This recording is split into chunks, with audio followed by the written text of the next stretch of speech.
Ukraine has been facing a 9/11 and a Pearl Harbor every day, says the Ukrainian President Vladimir Zelensky. He received a standing ovation as he addressed the US Congress. Over the course of this broadcast, we get to the latest developments. Hello and welcome. I'm Gaurav Sawant. We get to the latest in the Ukraine-Russia war.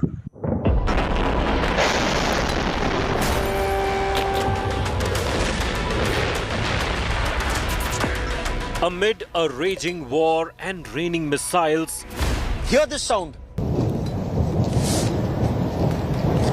This is Mariupol. This sounds like very intense artillery pounding. he reported live from the battle zone. You can hear more blasts that are taking place. We are moving away from this area. We are being told to leave this area because it's not safe to be here. You can hear some blasts that are taking place in this area. Unparalleled coverage of the Ukraine war. Hold on. Watch, be very, very careful. Pawan, very careful. These are anti-tank mines that are laid on the road here. So now you can make out how dangerous the situation is. Reporting each and every step from ground zero. So we are expecting enemy from any hour, and because they are absolutely nearby Kiev, our army would like and try to stop them. His war front reports go viral. We are in the Donbas region. This is Donetsk, and this is a checkpoint of the Ukrainian army. This perhaps is one of the last checkpoints, because beyond this are barricades that have been set up, and beyond those barricades is the deployment of the Russian army. Uncompromising, up close and unmatched.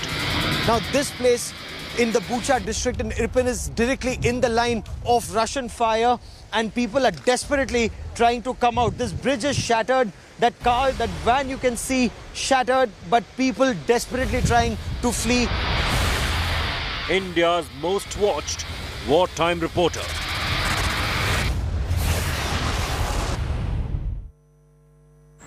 On day 21 of the conflict, the situation in Ukraine is extremely grim. Several missiles and rockets rain down on the capital Kiev, targeting residential buildings. In fact, the Ukrainian President Vladimir Zelensky, in his address to the US Congress, sought a no-fly zone immediately because he said death is raining from the skies in Ukraine virtually every day for the past 3 weeks. India Today now gets you the day's developments on day 21 of this conflict.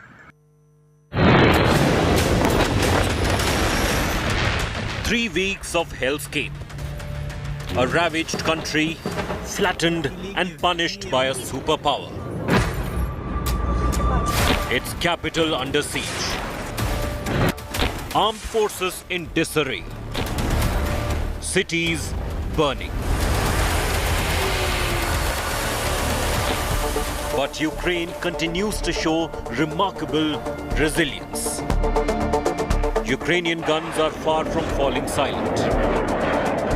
These night images of incredible Ukrainian counter-strike. These night images of incredible Ukrainian counter-strike show how the overwhelmed, outmanned and outgunned nation is still fighting back. Still taking the war into enemy camps. With a brave and determined fight back. The barrage of attacks so far successful in stalling a full-blown takeover of capital Kyiv. By the far superior and much better armed Russian invading force. Ukraine soldiers with tank-killing guns were seen destroying Russian armored carriers and tanks with the trademark Z symbols. The Ukrainian projectiles landing with deadly precision, taking out the Russian combat vehicles. Ukrainian defense also released video of Russian supplies and columns of equipment for its convoy in outskirts of Kyiv, coming under massive bombardment.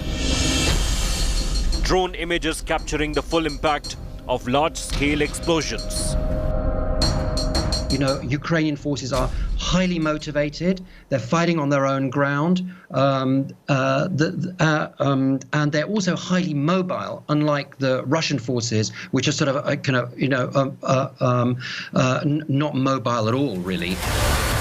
While fighting back hard, Ukraine has not abandoned peace efforts. President Zelensky asserted once again that his country has no plan to join NATO. We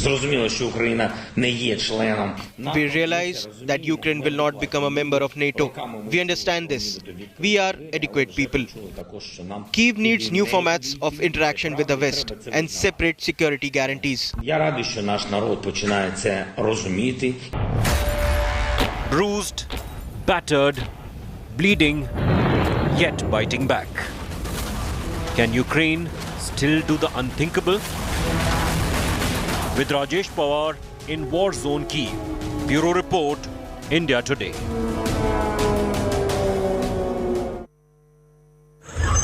Ukrainian President Vladimir Zelensky has demanded additional S-300 air defense systems. He's demanded surface-to-air missiles. He's demanded additional fighter aircraft.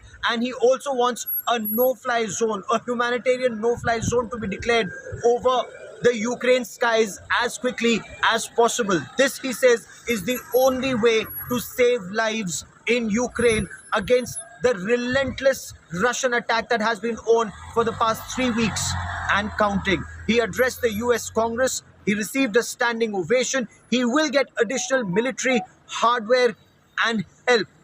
But will he get all that he wants? Let's find out. Ukraine is grateful to the United States for its overwhelming support, for everything that your government and your people have done for us, for weapons and ammunition, for training, for finances, for leadership in the free world, which helps us to pressure the aggressor economically. I'm grateful to President Biden for his personal involvement, for his sincere commitment to the defense of Ukraine and democracy all over the world. I am grateful to you for the resolution which recognizes all those who commit crimes against Ukraine, against the Ukrainian people as war criminals. However, now, it is true, in the darkest time for our country, for the whole Europe, I call on you to do more. New packages of sanctions are needed constantly, every week, until the Russian military machine stops. All American ports should be closed for Russian goods. Peace is more important than income, and we have to defend this principle in the whole world. We already became part of the anti-war coalition, a big anti-war coalition that unites many countries, dozens of countries, those who reacted to, in principle, to President Putin's decision to invade our country. But we need to move on and do more. We need to create new tools to respond quickly and stop the war, the full-scale Russian invasion of Ukraine. After 21 days of conflict, is an effort being finally made to find middle ground. Multiple rounds of talks have happened, but the Ukrainian President Zelensky has said that Ukraine does not want to join the North Atlantic Treaty Organization, and he wants his country to come to terms with this fact that Ukraine will not be a part of NATO. This, incidentally, was one of the principal demands of Russia before this aggression began. But that's just point one. Point two, Russia too is talking about forward movement in negotiations. What does this indicate? Does this show that an effort is being made to find a solution through talks, through negotiation? And does this mean that there will be some kind of a let-up in shelling and bombing of Kyiv? Let's find out.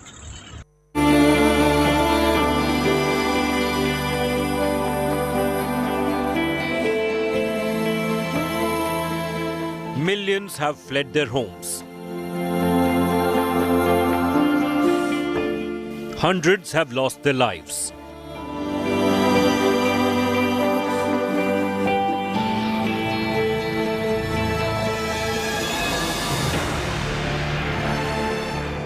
Ukraine has suffered an unprecedented human tragedy in the face of the Russian invasion. Now, after 21 days of fighting, there is hope of a truce. The man who is leading the war against mighty Vladimir Putin, Ukrainian President Zelensky, says he sees room for compromise in talks with Russia. This comes as Moscow has stepped up bombardment of Kyiv, targeting even residential areas.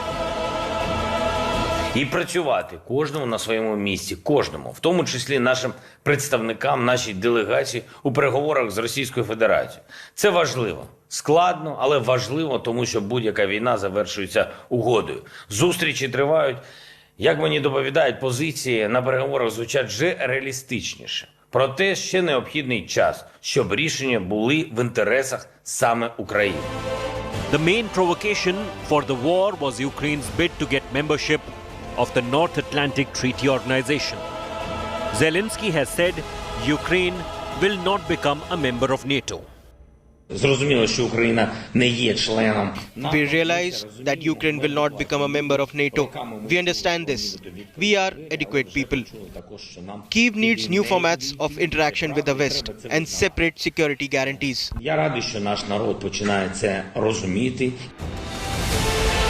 Earlier, Russia's foreign minister had said Moscow does not aim to overthrow the Kyiv government and it hopes to achieve significant progress through talks. Zelensky has climbed down and is no longer interested in NATO membership. Kremlin has shown signs of willingness to engage in negotiations. With both nations making climb down, diplomacy, it seems, will succeed in ending the war that has cost both nations heavily. Bureau Report, India Today. On day 21 of the conflict, there is a steady stream of refugees leaving Lviv, crossing over into Poland, and then trying to find a better future compared to the death and destruction that's become a part of life in the past 21 days. And missile strikes and rocket strikes are now taking place in the heart of the Ukrainian capital, Kyiv. A residential building was in the line of fire. Several people were injured. The Ukrainian president says he's saddened by the death and destruction all around. We take a look at the day's developments on day 21 of this conflict.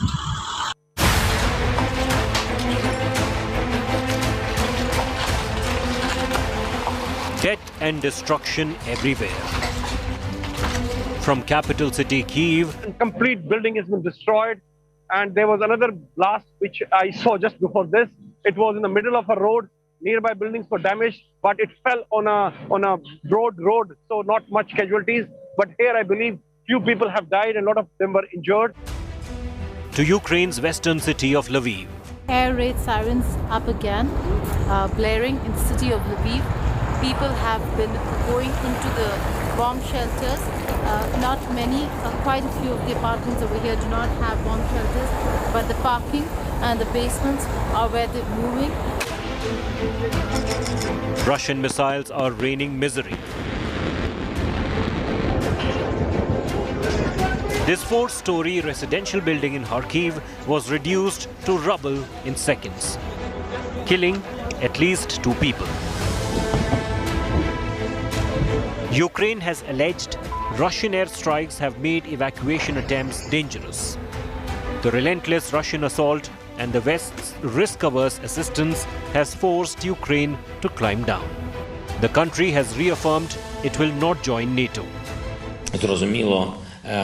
4 high-rise buildings in Kyiv were bombed this morning. Dozens of people were dead. They shell schools and universities. It is clear that Ukraine is not a member of NATO. We understand that.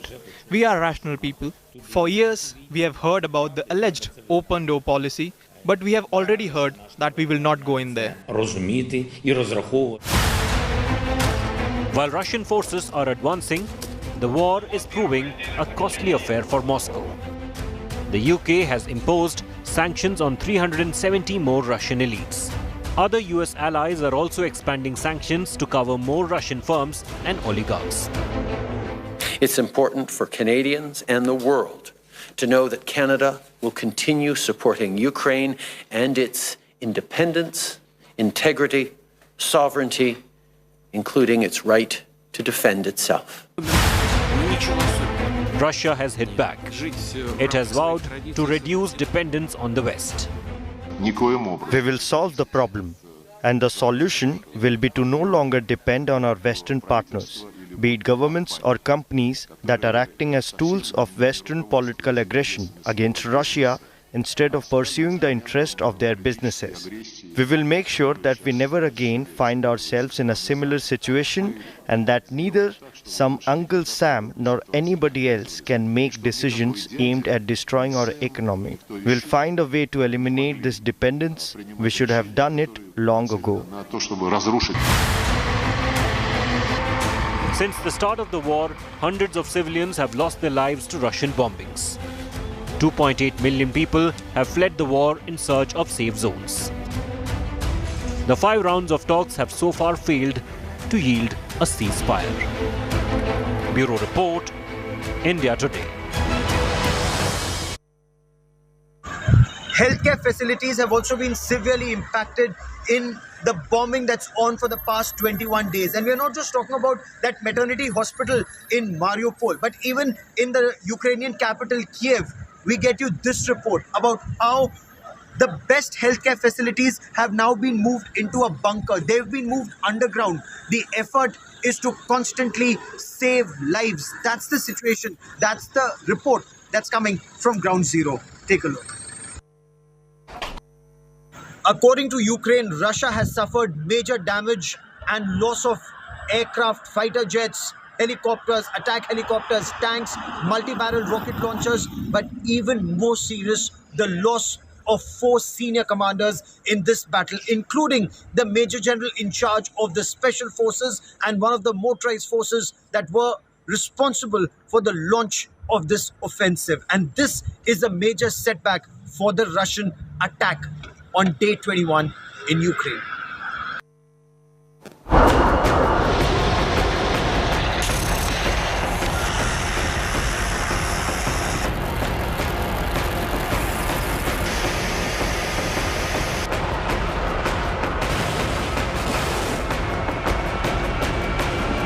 Armed to the teeth, tough, ruthless,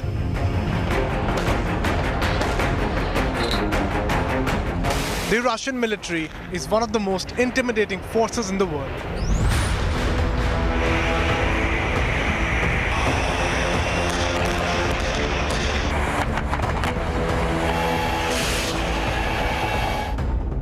But the Ukrainian resistance has been equally fierce. Ukraine has inflicted enough injury on the aggressor. Another top Russian commander, Major General Oleg Mityaev, has been killed. He died during a fierce battle with Ukrainian troops in Mariupol. He was the commander of 150th Motorized Rifle Division. This is not the first blow for the Russians in this war. Earlier, a key commander of the Russian tank regiment, Colonel Andrei Zakharov, was eliminated in Kiev after a heavy fight. Zakharov was a recipient of the Order of Courage from Putin himself in 2016.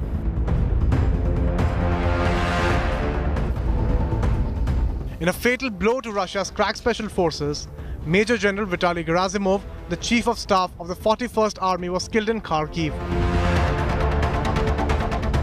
Russia also lost the head of the 7th Airborne Division Major General Andrei Sukhovetsky. A war hero, the general's loss is being seen as a bitter blow to Putin's crack units. A sign Russia's assault isn't going to plan.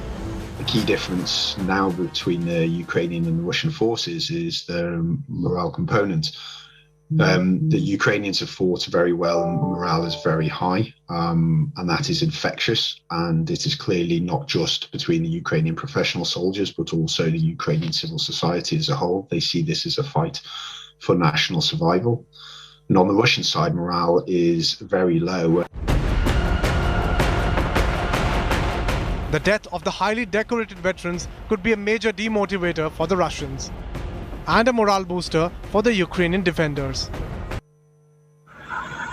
Covering the Russia-Ukraine conflict has been one of the most challenging assignments, especially when the battle lines increasingly kept shrinking and coming closer to the capital, Kiev. And India Today has perhaps the biggest team of reporters on ground zero covering this conflict from Kharkiv to Mariupol to Kiev to Irpin to Bucha, getting you the pulse of the developments from ground zero.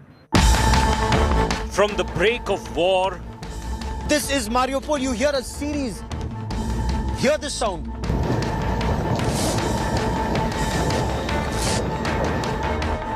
through the debris and devastation. You can hear more blasts that are taking place. We are moving away from this area. We are being told to leave this area because it's not safe to be here. You can hear some blasts that are taking place. Please close the sky. Close the sky. That's the message. Over the roar of war machines. We're very careful, Pawan, very careful. These are anti-tank mines that are laid on the road here. Continuous firing taking place.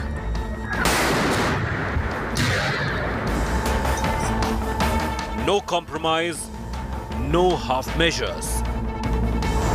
उन्होंने हमारे ऊपर हथियार तान के रखा है. This is one of the frontline areas where trenches have been dug up, bunkers have been set.